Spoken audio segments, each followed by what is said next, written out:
Hello dear students, कैसे हो आप लोग। उम्मीद करते हैं आप लोग अच्छे होंगे।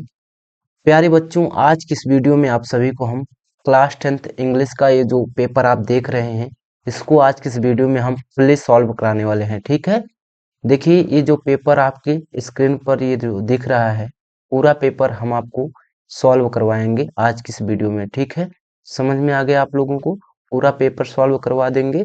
अगर आप इस पेपर को सॉल्व कर ले जाते हो तो आप सभी के बोर्ड एग्जाम में काफी अच्छे मार्क्स आपको मिल जाएंगे। ठीक है, चलो तो इस वीडियो को स्टार्ट करते हैं और आप लोग जो है इस वीडियो को अंत तक देखिएगा अगर आपको बोर्ड एग्जाम में अच्छे मार्क्स लाने हैं। ठीक है, चलो देखिए यहाँ पे आपका जो पेपर है, सेम डिट्टो पेपर आपको यहाँ पे हम सॉल्व करवाने वाले हैं। ठीक है, ये जो पेपर यहाँ पे आप लोग देख पा रहे थे अभी पीछे हमने दिखाया था, ये वाला जो पेपर है, कहाँ गया, हाँ ये जो पेपर है गाइज, ठीक है, ये वाला जो पेपर है इसको हम क्या करेंगे, पूर्णतः वही सॉल्व करवाएंगे। ठीक है, चलो तो अब आप लोग रेडी हो जाइए, पेन कॉपी लेकर बैठ जाइए हमारे साथ और चलिए अब जो है इस पेपर को सॉल्व करते हैं। ठीक है, तो यहाँ पे सबसे पहले हम इसको थोड़ा सा स्क्रीन क्या करेंगे, बड़ी करेंगे। हाँ चलिए, तो यहाँ पे 2 मिनट और रुकिए गाइस। हाँ ये हो गया। चलिए अब थोड़ा सा स्क्रीन बड़ी कर लेते हैं और आप देखिए ये क्या है आपका, यहाँ से मान लेते हैं ये आपका नाम वगैरह जो भी है फिलअप करना है कर लीजिए। ठीक है, यहाँ से लिखना प्रारंभ होता है, वहाँ पे बोर्ड एग्जाम की कॉपी इसी तरीके से होती है गाइस। ठीक है, चलो तो फिलहाल के लिए गाइस अब यहाँ से हम पेपर आपका सॉल्व करना स्टार्ट करवा रहे हैं, तो पेन कॉपी लेकर हमारे साथ जुट जाइए और चलिए अब सॉल्व करते हैं पेपर को। तो आपने देख लिया होगा कि आपके पेपर में, आपका जो पेपर होता है गाइस 2 पार्ट में डिवाइड होता है, part A and part B. Okay, तो हम क्या करेंगे आज के इस वीडियो में, पार्ट ए पार्ट बी दोनों को क्या करेंगे, अच्छे से सॉल्व करेंगे। ठीक है, समझ में आया आप लोगों को। देखिए पार्ट ए में आपका सबसे पहला क्वेश्चन क्या रहता है, ठीक है, 20 एमसीक्यू जाएंगे आपको पार्ट ए में। ठीक है, उनको क्या करना रहेगा, सॉल्व करना रहेगा। तो चलिए देखते हैं क्या पेपर में है और उसको सॉल्व करते हैं। क्वेश्चन नंबर 1 2 3 में क्या बोला जाएगा आप लोगों को, एक पैसेज दिया जाएगा। ठीक है, क्या पैसेज दिया जाएगा, ये आप देख रहे हैं यहाँ पे एक पैसेज दे दिया जाएगा और उस पैसेज से रिलेटेड क्या होगा, कुछ क्वेश्चन पूछे जाएंगे। ठीक है, तो क्वेश्चन नंबर 1 2 3 में क्या बोल रहा है, read the following passage carefully and choose the correct option to answer the questions that follow. Okay, तो यहाँ पे हमें एक पैसेज दिया गया है, उसको पढ़ना है और यहाँ पे कुछ क्वेश्चंस आगे दिए गए हैं बच्चों, जिनको हमें क्या करना है, सॉल्व करना है। ठीक है, तो यहाँ पे क्वेश्चन नंबर 1 2 और आगे एक क्वेश्चन है यहाँ पे क्वेश्चन नंबर 3 आप देख पा रहे हैं। ठीक है, इनको क्या करना है, हमें सॉल्व करना है इसी पैसेज को पढ़कर। ठीक है, तो देखो किसी भी पैसेज को सॉल्व करने का सबसे आसान तरीका क्या होता है, सबसे पहले आपको पेपर मिलेगा बोर्ड एग्जाम में, तो आपको सिंपली क्या करना है, सबसे पहले पैसेज नहीं पढ़ना है, सबसे पहले आपको यहाँ पे जो आपका फर्स्ट क्वेश्चन है उसको पढ़ना है। क्या क्वेश्चन है आपका भाई, व्हेन वी इंटर न्यूयॉर्क, क्या है, harbour, the first thing we see is. ठीक है, आपने देखा कि इसमें बोला जा रहा है when we enter New York harbour the first thing we see, तो आप देखिए बी सी जहां पे आएगा आप उसको थोड़ा सा क्या कर लीजिए, मार्क कर लीजिए। ठीक है, और इस कीवर्ड को ध्यान में रखिए। फिर हम चलते हैं बढ़ते हैं अपने अब पैसेज को पढ़ेंगे। ठीक है, अब पैसेज को पढ़िए भाई, when we enter New York harbour the first thing we see it what, the Statue of Liberty. ठीक है, तो यहाँ पे आप देखिए बी सी क्या देखते हैं हम, स्टैचू ऑफ लिबर्टी। ठीक है, तो यहाँ पे जैसे ही आपने पैसेज को पढ़ा, बड़ा ही आसान होता है। ठीक है गाइस, डरना नहीं है, पढ़ना है अच्छे से और आपको सारी चीजें वहां पे आएंगी जैसे यहाँ पर भी आ रही है। ठीक है, तो आगे हमने देखा कि भाई हम क्या देखते हैं, अगर न्यूयॉर्क के हार्बर में इंटर करते हैं तो हम देखते हैं वहां पे first thing is the Statue of Liberty. ठीक है, तो ऑप्शन नंबर सी क्या है इसका राइट आंसर है। ठीक है, चलो क्वेश्चन नंबर 2 में क्या बोला गया है, the Statue of liberty was gift from the people of. ठीक है, तो देखिए यहाँ पे बोला जा रहा है स्टैचू ऑफ लिबर्टी जो है गिफ्ट किया गया था कहाँ के लोगों द्वारा। ठीक है, फ्रांस के, जापान के, ग्रीस के या इंग्लैंड के। तो चलिए देखते हैं पैसेज को पढ़ते हैं और फिर देखते हैं इसका आंसर क्या होगा। तो देखो यहाँ पे जब आप पैसेज पढ़ते चले जाएंगे तो यहाँ पे बोला जा रहा है the Statue of liberty was a gift from the people of France. ठीक है, तो फ्रांस के पीपल जो है उन्होंने क्या किया था, यहाँ पे स्टैचू ऑफ लिबर्टी को बनवाया था। ठीक है, तो यहाँ पे ऑप्शन नंबर कौन सा सही होगा गाइज, यहाँ पे ऑप्शन नंबर ए सही होगा। ठीक है, चलो समझ में आ रहा है आप लोगों को। ठीक है, चलिए नेक्स्ट क्वेश्चन है द स्टैचू ऑफ लिबर्टी पर्सोनिफाइज। ठीक है, स्टैचू ऑफ लिबर्टी पर्सोनिफाई किसको करती है, ठीक है, ये बताना है। ऑप्शन नंबर ये है the majestic Greek god goddess of the past, या फिर है working man and women of the present, C है द हिंदू गॉडेस जो है, अच्छा यहाँ पे क्या है, गॉडेसेस। ठीक है, the Hindu goddess Saraswati, D है बोथ ए एंड बी। ठीक है, तो आप लोगों को इस थर्ड क्वेश्चन का आंसर करना है। ठीक है, तो चलिए पढ़ते हैं पैसेज को और इसका आंसर ढूंढते हैं। तो जब आप लोग बच्चों यहाँ पे पैसेज को पढ़ेंगे तो आप यहाँ पे आइए, देखिए क्या है, Bartholdi envisioned liberty as a strong and proud figure, one who personified देखिए आ रहा है not only the majestic Greek ना, ये मैजेस्टिक ग्रीक को गॉडेस, ठीक है, goddesses of the past, but also working man and women of the present. ठीक है, तो कहीं ना कहीं मैन एंड वुमेन भी आ रहा है, मैजेस्टिक ग्रीक गॉडेस भी आ रहा है। ठीक है, इन सबको पर्सोनिफाई करता है। चलिए, तो इसका राइट आंसर क्या होगा, तो इसका राइट आंसर होगा गाइस ये वाला, कौन सा, the majestic Greek goddess of the past, इसको पर्सोनिफाइज करता है, working man and women of the present ये भी आ, तो दोनों सही है, ए एंड सी दोनों सही है, तो कौन सा ऑप्शन सही होना चाहिए, ऑप्शन नंबर डी सही होगा ना, कि बोथ ए एंड बी। ठीक है, अच्छा सॉरी, क्या ए एंड बी, ठीक है, ये वाला दोनों सही है, तो डी ऑप्शन सही होगा, बोथ ए एंड बी। ए करके चले जाइएगा तो गलत हो जाएगा ना, डी करना है, बोथ ए एंड बी करना है। चलो क्वेश्चन नंबर 4 में क्या पूछा जा रहा है, 4 to 8 में choose the correct option to answer the following questions. ठीक है, करना है हमें, चलिए करते हैं। कंप्लीट द फॉलोइंग सेंटेंस, चौथा क्वेश्चन पूछा जा रहा है I will not go to his party dot dot he invites me. तो कहीं ना कहीं आपको इसमें क्या है, कंजंक्शन भरना है, अनटिल भरना, इफ आएगा, अनलेस आएगा, बट आएगा, क्या आएगा इन चारों में से आप लोगों को आंसर करना है। ठीक है, तो मैं बता दूंगा इस कि I will not go to his party, मैं उसके पार्टी में नहीं जाऊंगा जब तक कि वो मुझे इनवाइट नहीं करता है। कहीं ना कंडीशन की बात हो रही है, जब कंडीशन की बात होती है तो वहां पे बच्चों हम अनलेस का इस्तेमाल करते हैं। ठीक है, I will not go to his party until he invites me. ठीक है, वो sorry unless he invites me, तो कहीं ना कहीं सी ऑप्शन यहाँ पे क्या होगा, करेक्ट होगा। और अनटिल वहां पे आता है जब हम समय की बात करते हैं। ठीक है, चलो नेक्स्ट क्वेश्चन है question number 5, complete the following sentence. ठीक है, यहाँ पे देखिए this young man is true dot dot his word. ठीक है, यह जो आदमी है ये अपने शब्दों का क्या है, का है, ट्रू है, सच्चा है। ठीक है, तो यहाँ पे ऑफ हिज वर्ड होगा, फॉर हिज वर्ड होगा, एट लगेगा या इन होगा। ठीक है गाइस, तो आप लोगों को बताना है। चलिए बताइए भाई जल्दी से क्या होगा, राइट आंसर जो है कमेंट सेक्शन में बताइए।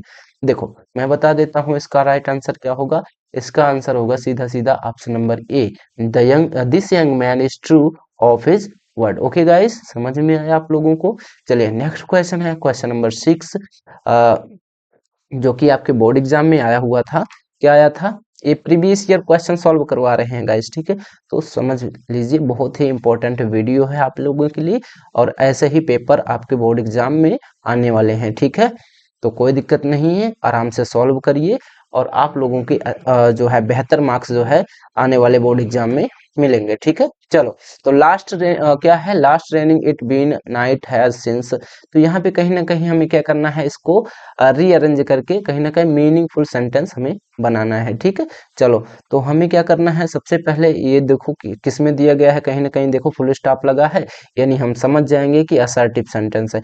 असर्टिव सेंटेंस में सबसे पहले ये याद रखिएगा, कहीं ना कहीं आपको ही तो नहीं दिख रहा है, सी तो नहीं दिख रहा है, या फिर इट तो नहीं दिख रहा है, या दे तो नहीं दिख रहा है, या फिर बी नहीं दिख रहा है, या आई। ठीक है, आई बी यू। ठीक है, अगर ये शब्द दिख रहे हैं गाइस तो सबसे पहले आप इन्हीं शब्दों को ढूंढेंगे। ठीक है, इन्हीं शब्दों को ढूंढेंगे, इन शब्दों को ढूंढ लेना है, उनको सबसे पहले लगाना है। तो देखो कहीं ना कहीं इसमें I B U they he C it में से इट आपको दिख रहा है, तो इट को सबसे पहले पकड़ लीजिए। तो इट यहाँ पे किस में है, ऑप्शन नंबर ए में है और डी में है, तो यानी ये दोनों ऑप्शन क्या हो सकते हैं, सही हो सकते हैं, और ये दोनों क्या हो गए, गलत हो गए। चलिए अब आगे देखते हैं कि पहला प्रोसीजर तो ये है इसको करने का, कि आपने इसमें से देख लिया कोई एक है तो हमने उसको सबसे पहले रख लिया, ठीक है।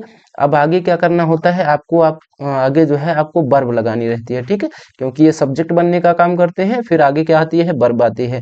तो वर्ब देखिए किस में लगा हुआ, आई इट बीन लग गया है सीधा, लेकिन इसमें क्या है, इट हैज बीन है। तो कहीं ना कहीं सबसे पहले वर्ब दो प्रकार की होती है, एक होती है हेल्पिंग वर्ब, एक होती है मेन वर्ब, ठीक है। तो कहीं ना कहीं जो हमारा हैज है होता है वो क्या होता है, हेल्पिंग वर्ब होता है। तो सबसे पहले इसमें यहाँ पे हेल्पिंग वर्ब लगी है, यानी यही वाला क्या है, करेक्ट है, ठीक है गाइस, ठीक है। और आगे हमें कुछ देखने की जरूरत नहीं है। ऑप्शन नंबर डी यहाँ पे क्या है, राइट आंसर है क्वेश्चन नंबर 6 का। चलिए क्वेश्चन नंबर 7 में क्या बोला जा रहा है, he spent a lot of money on purchasing costly clothes, ठीक है। आइडेंटिफाई द वर्ड spent, यहाँ पे जो spent आया है, ये spent कौन सा पार्ट ऑफ स्पीच है, ठीक है, यही हमें बताना है। नाउन है, प्रोनाउन है, वर्ब है, एडवर्ब है। तो आप लोग सभी जानते हैं कि spent यानी खर्च कर दिया, ठीक है, उसने खर्च कर दिया है क्या खरीदने में, लॉट ऑफ मनी, बहुत सारे पैसों को, ऑन परचेजिंग कॉस्टली क्लोथ्स, कपड़े, महंगे कपड़े खरीदने में, ठीक। तो कहीं ना कहीं ये जो खर्च कर दिया ये आपकी वर्ब है, ठीक है गाइस। कौन सा है, ऑप्शन नंबर सी इसका राइट आंसर है। चलिए 8वां क्वेश्चन क्या पूछा जा रहा है, which of the following word is miss spelled, ठीक है। यहाँ पे कौन सा ऐसा वर्ड है जो मिस स्पेल्ड लिखा गया है, प्रेयर लिखा गया है, मतलब मिस स्पेल्ड मतलब समझ रहे हो आप लोग। इसमें बोला जा रहा है कौन सा वर्ड है ऐसा जो गलत लिखा गया है, ठीक है, रॉन्ग है, वो बताना है। तो प्रेयर है, मिसचीफ है, या ग्रामर है, या फिर अटैच है, ठीक है। तो बताओ इसमें से कौन सा गलत है। तो ऑप्शन नंबर सी यहाँ पे सही है, मतलब ये गलत लिखा गया है। यहाँ पे ग्रामर की स्पेलिंग क्या होती है गाइस, GRAMM AR होती है, ER नहीं होती। यहाँ पे क्या है, ER है, ER नहीं होगी, AR होगी, ठीक है। तो यहाँ पे ऑप्शन नंबर सी क्या होगा, इसका करेक्ट आंसर होगा, ठीक है। चलो समझ में आप लोगों को, ऑप्शन नंबर सी क्या होगा इसका राइट आंसर। चलिए नेक्स्ट क्वेश्चन है, क्वेश्चन नंबर 9 से 10 तक पढ़ते हैं, क्या दिया है, read the following passage carefully and choose the correct option to answer the questions that follow. यानी फिर से हमें एक पैसेज दिया गया है, इसको हमें पढ़ना है और इसी पैसेज से जो है हमें क्या करने हैं, आंसर लिखने हैं। चलो भाई, तो समझिए यहाँ पे ये आपका जो पैसेज आएगा इस बार आपके बुक से ही आएगा, ठीक है। तो आप लोग जैसे ही पैसेज को पढ़ेंगे तो आप समझ जाएंगे कि कहाँ से आया हुआ ये क्वेश्चन है। तो देखो क्या है, he wandered for 7 years and finally sat down under a peepal tree। तो जैसे ही हमने पढ़ा भाई, ये कहीं ना कहीं हमें किसकी ओर इंडिकेट कर रहा है। अगर आपने चैप्टर्स को पढ़ रखा है तो आपको पता चल गया होगा कि कहीं ना कहीं ये हमारे जो है द सरमन एट, क्या है भाई, जो चैप्टर है द सरमन एट बनारस, ऐसा कुछ चैप्टर है, वहीं से आया है, ठीक है, जिसमें गौतम बुद्ध की बात हो रही होती है। तो कहीं ना कहीं उस चैप्टर से आया है, और उसको पढ़ते हैं, देखते हैं क्वेश्चन में क्या बोला जा रहा है। Siddhartha Gautama wandered in search of enlightenment for, कितने सालों तक जो है ज्ञान की प्राप्ति के लिए सिद्धार्थ गौतम जो है वंडर्ड करते हैं, भटकते हैं, ठीक है, बताइए। 4 years, 7 years, 5 years, 3 years। तो आप लोगों को पता होगा कि जो हमारे गौतम बुद्धा हैं 7 सालों तक जो है ज्ञान की प्राप्ति के लिए इधर उधर भटकते रहते हैं, लेकिन ज्ञान की प्राप्ति नहीं होती है। लेकिन ये देखो आपके पहले ही लाइन में दिया गया है, वंडर्ड फॉर 7 years। तो देखो इस बहुत आसान है, 7 years दिया था, 7 years हो गया है, ठीक है। Finally set down under tree ना, जब उनको ज्ञान की प्राप्ति नहीं होती है तो कहीं ना कहीं वो एक पीपल ट्री के नीचे बैठ जाते हैं।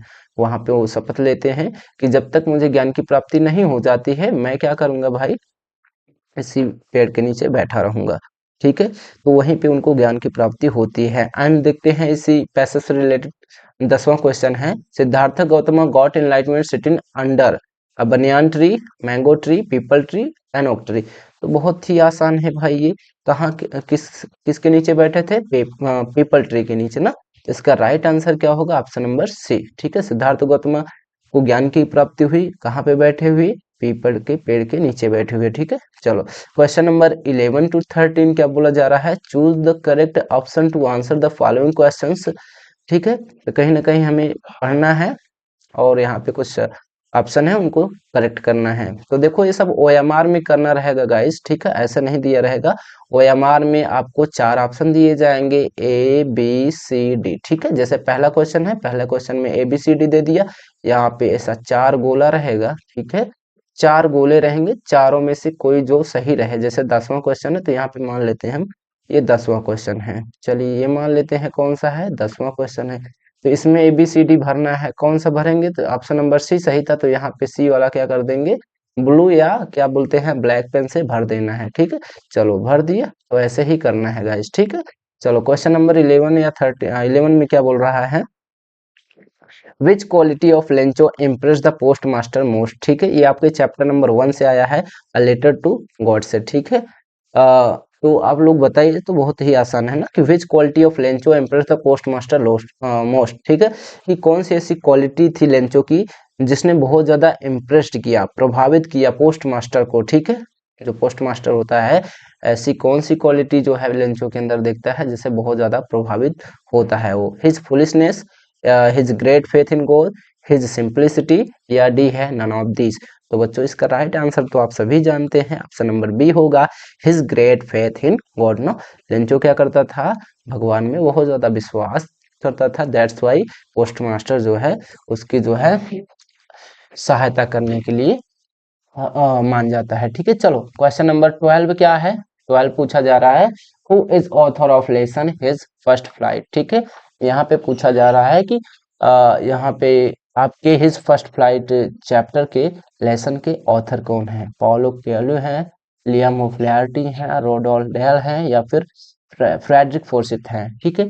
तो आप सभी ने चैप्टर्स को पढ़ रखा होगा, तो आप सबको पता होगा इस चैप्टर्स के लेखक कौन है, ऑप्शन नंबर डी यहाँ पे सही है, हिज फर्स्ट फ्लाइट के लेखक कौन है, जो फ्रेडरिक फोर्सिथ साहब है, ठीक है। तो ऐसे ही आपको क्या करना है, जितने भी चैप्टर्स हैं आपके प्रोज में, सब चैप्टर्स के ऑथर के नेम याद कर लेने हैं, ठीक है। समझ में आया आप सभी को? आप सभी जल्दी से जो है कमेंट सेक्शन में बताइए आपके फर्स्ट चैप्टर जिसका जिसका नाम है अ लेटर टू गॉड, ठीक है, अ लेटर टू गॉड, उस चैप्टर के ऑथर का नाम जल्दी से कमेंट सेक्शन में बताइए। चलिए 13 क्वेश्चन क्या है, who had invited Rajveer to visit his name in upper Assam. अभी आपके चैप्टर नंबर शायद से 6 या 7 है ना, ठीक ठीक है। वो क्या बोलते हैं, ग्लिम्पसेस ऑफ इंडिया में जो थर्ड और सेकंड वाला होता है कि थर्ड वाला है, ठीक है, उसमें से आया हुआ है क्वेश्चन है। तो यहाँ पे राजवीर जो होता है किसको जो है इनवाइट करता है वो बताया जा रहा है अपर आसाम में, ठीक है।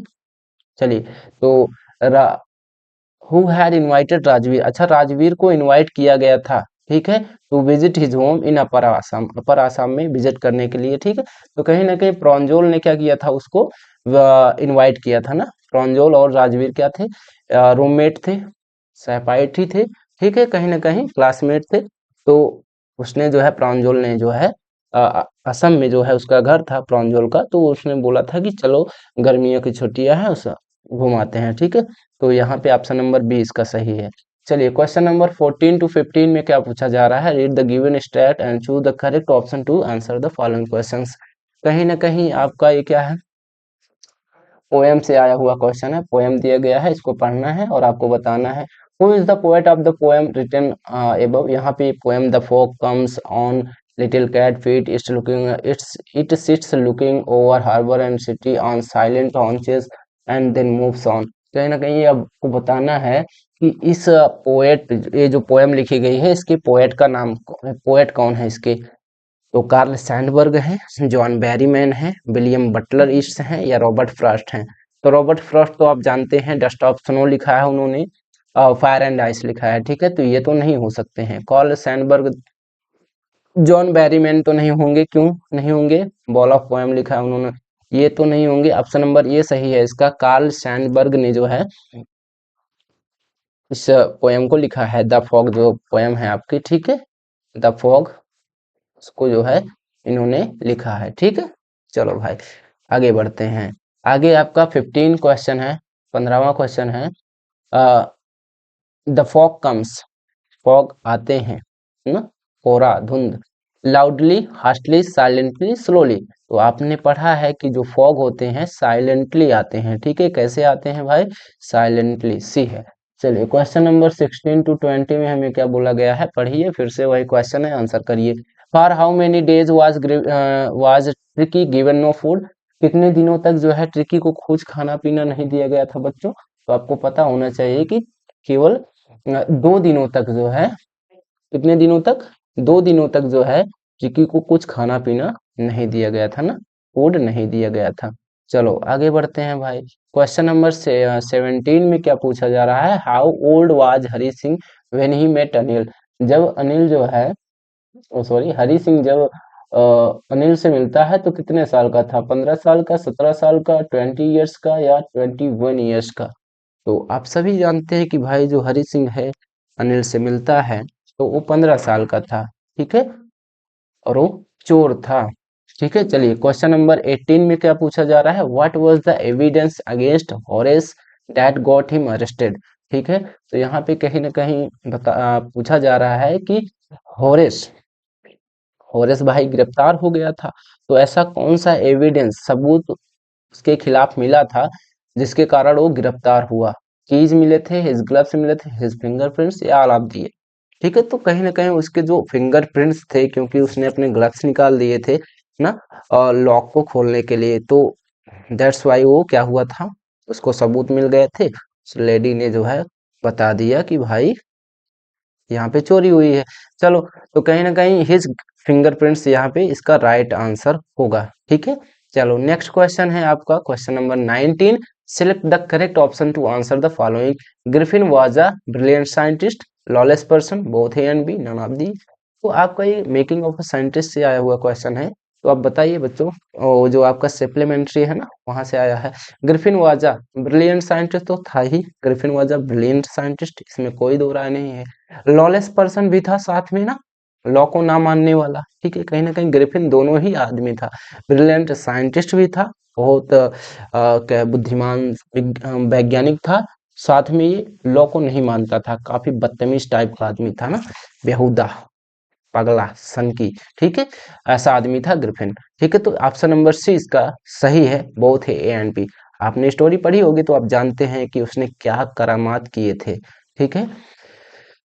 चलो पता है ना आप लोगों को कि उसने जो है मकान मालिक के घर को जला दिया था, चोरी करता है, फिर जाता है, फिर चोरी करता है, कहीं ना कहीं बहुत ये जो है बुरे काम करता है।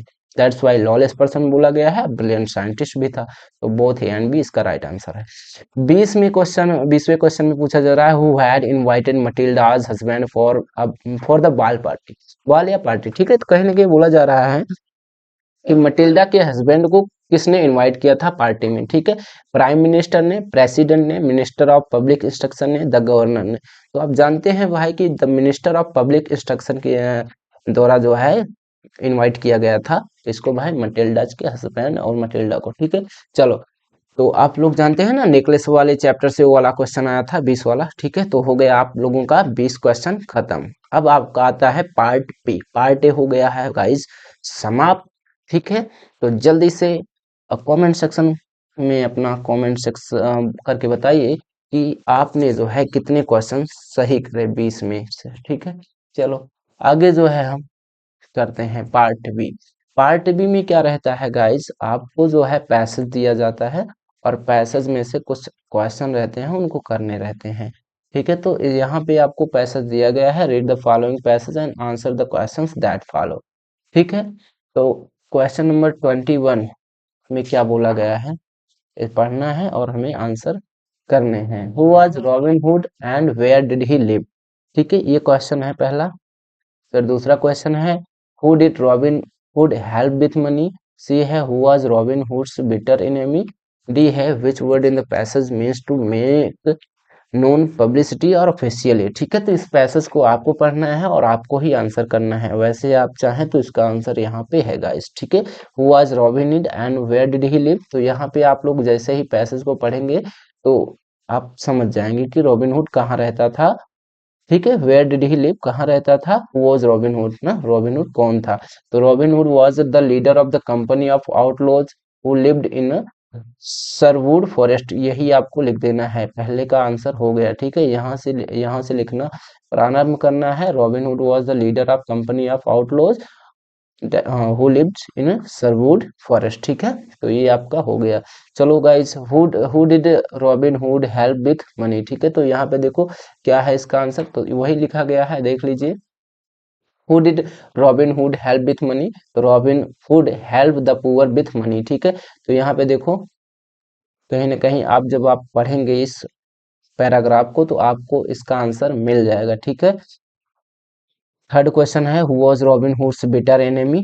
बिटर एनिमी कौन था, तो जब आप पढ़ेंगे तो इसका बिटर एनिमी कौन था, बहुत ही भयानक शत्रु। The Sharif of the near by town was Robin hoods better enemy. ठीक है, जो शरीफ था ना वो था ना। चलिए आगे देखिए, डी क्वेश्चन में क्या पूछा जा रहा है, which word in the passage mean to make known publicly or officially. तो यहाँ पे पब्लिशली या ऑफिशियली का मतलब क्या होता है, डिक्लेयर करना, घोषणा करना। ठीक है गाइस, तो ये आपके हो गए, 7 नंबर का ही आता है। ठीक है, चलो, तो हो गया आप लोगों का, इसको देख लीजिएगा और आप लोग सॉल्व करने का प्रयत्न करिएगा। चलिए फिर आगे क्या है, क्वेश्चन नंबर 22 में क्या आया है, एप्लीकेशन आया है और यहाँ पे एक लेटर आया है। तो दोनों ही क्वेश्चन यहाँ पे हम सॉल्व करवाएंगे। क्या है, write an application to the health officer of your city requesting him to arrange for the cleanliness of your locality and spraying came insecticide to kill the mosquito. इस पे आया हुआ था ये क्वेश्चन। ठीक है, 2024 में ही। और क्या आया था, write a letter to your friend requesting him to send 1000 rupees as you want to go on a tour program arranged by your college and also a permission letter to participate in it। ठीक है, तो कहीं ना कहीं आपको इसमें पूछा गया है अपने फादर से 1000 रुपया, ठीक है, मांगने के लिए, कहाँ जाने के लिए भाई, कॉलेज में, कॉलेज के द्वारा जो है कोई प्रोग्राम अरेंज किया गया था। ठीक है, उसमें पार्टिसिपेट लेने के लिए। ठीक है, टूर में। चलो आगे देखो, तो कहीं ना कहीं ये देखिए क्वेश्चन नंबर 22 का आंसर क्या होगा। तो पहला जो है, चाहो तो ये कर सकते हो, चाहो तो ये कर सकते हो। तो इन दोनों का ही आंसर हम बता रहे हैं, आप चाहे तो नोट कर सकते हैं। ठीक है, चलो, application to the health officer. तो अप्लीकेशन लिख रहे हैं तो आपको कैसे लिखना है, टू द हेल्थ ऑफिसर, जिस डेट को लिख रहे हैं उस डेट का नाम लिखना है। ठीक है, फिर आगे सब्जेक्ट क्या था इसका वो लिखना है, सब्जेक्ट इसका मेन थीम क्या है भाई, यही insecticide to kill the mosquitoes, यही लिखना है। ठीक है ना, समझ में आया आप लोगों को, यहाँ पे request for cleaning our area and killing mosquitoes. ठीक है, तो आगे जो भी है प्रोसीजर आप देख ही रहे हैं कि डियर सर या मैडम, ठीक है, I am writing to tell you about the dirty condition in our area, name of your locality, यानी कि आप जहाँ पे रहते हैं, एरिया, जिस एरिया में आप रहते हैं, ठीक है, उसका नाम यहाँ पे लिख देना है। There is a garbage everywhere and water is collecting in places, making it easy for mosquitoes to grow. This is causing trouble for us and might lead to diseases. I request you to please clean the area and spray insecticides to kill the mosquitoes. This will help everyone stay healthy and safe. Thank you for help. Thank you for your help. ठीक, फिर आगे क्या लिखना है, ये line तो आपको लिखनी नहीं है, और मतलब लिखना भूलना नहीं है। क्या है, योर्स सिंसियरली, और यहाँ पे आपका जो भी नाम हो वो लिख देना है। ठीक है, चलिए भाई, तो इस प्रकार से आपका एप्लीकेशन लिख के तैयार है, तो इसको नोट कर लीजिए, और ऐसे ही एप्लीकेशन अगर आता है तो लिखना है गाइस। ठीक है, लेटर लिखना है, लेटर भी आप यहाँ पे देख रहे हैं, आपको एड्रेस यहाँ लिखना है। जैसे एड्रेस में आपका क्या हो सकता है, 10 विजयनगर। ठीक है, विजयनगर। ठीक है, और सिटी का नाम आप चाहें तो आप जिस सिटी में रहते हैं वहाँ पे लिख दीजिए, फिर डेटेड लिख दीजिए यहाँ पे, डेट वगैरह। फिर आपको dear father, I hope you are doing well, so etcetera, जो भी है यहाँ पे जो प्रोसीजर है वो आपको फॉलो करना पड़ेगा। लास्ट में योर लविंगली योर नेम, यहाँ पे आपका नाम लिख देना है और आपका ये लेटर हो गया तैयार। ठीक है, चलिए आगे, क्योंकि डिटेल में इसलिए नहीं बता रहे हैं क्योंकि वीडियो बहुत ज़्यादा लंबी हो जाएगी। ठीक है गाइस, तो आप लोग वीडियो को पॉज करके अच्छे से इसको जो है नोट कर लीजिएगा और याद कर लीजिएगा। 23 में क्या पूछा गया है, एक एस्से आया है, आर्टिकल लिखने को आया है, या फिर यहाँ पे क्या लिखना है, एस्से वगैरह आया है लिखने के लिए। तो दोनों ही एस्से यहाँ पे हैं, जिनका आप क्या करिए अभी स्क्रीनशॉट ले लीजिए, ठीक है। चलो, तो यहाँ पे पहला जो क्वेश्चन था उसका ये आंसर है, ठीक है। दूसरा क्वेश्चन जो था उसका यहाँ पे ये पहली स्लाइड है, दूसरे क्वेश्चन की पहली स्लाइड है, और ये यहाँ पे आपका आता है, और ये क्वेश्चन सॉल्व हो जाता है the importance of good manners पे, ठीक है। चलो, नेक्स्ट क्वेश्चन क्या है, ग्रामर में क्या पूछा गया है, rewrite the following sentence by changing it into indirect speech. तो यहाँ से हम नेक्स्ट वीडियो में सॉल्व करेंगे, ठीक है, क्योंकि अभी जो है लैपटॉप की बैटरी हो गई है डाउन। दैट्स वाई हम वीडियो को यहाँ पे करते हैं स्टॉप। वीडियो पसंद आई हो तो वीडियो को लाइक कर दो, चैनल सब्सक्राइब कर दो। मिलते हैं नेक्स्ट वीडियो में, धन्यवाद।